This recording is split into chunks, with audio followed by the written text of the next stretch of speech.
my God, you look very rugged up. That doesn't look like a traditional Bengali outfit. It is. This is how cold it is in Bangladesh at the moment.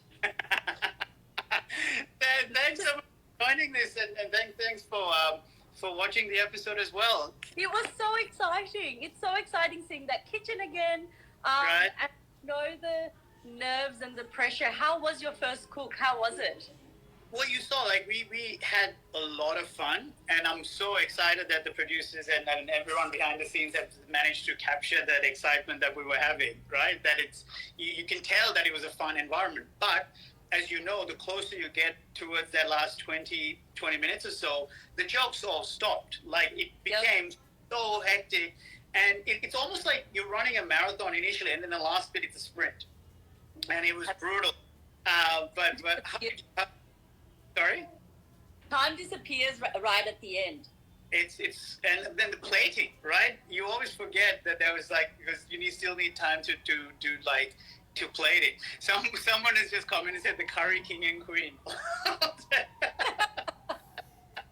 I think that is lovely. That Randan looked absolutely amazing.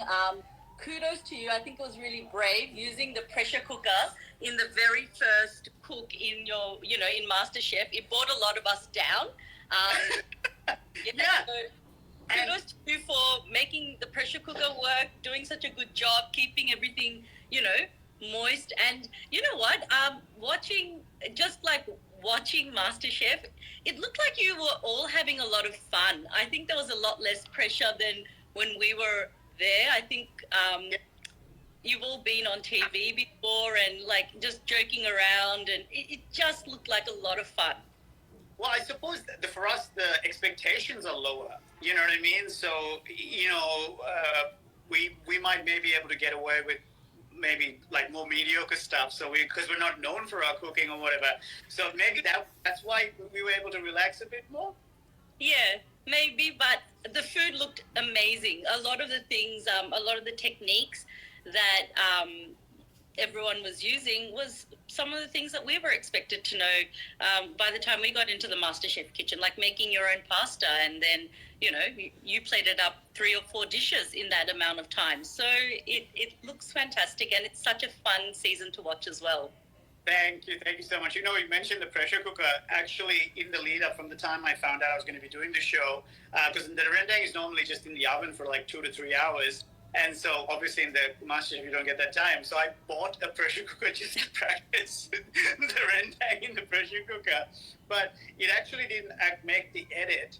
But my time in my pressure cooker at home versus the pressure cooker in the kitchen was a bit off. So for example, it takes like 10 minutes to actually pressurize. Yep.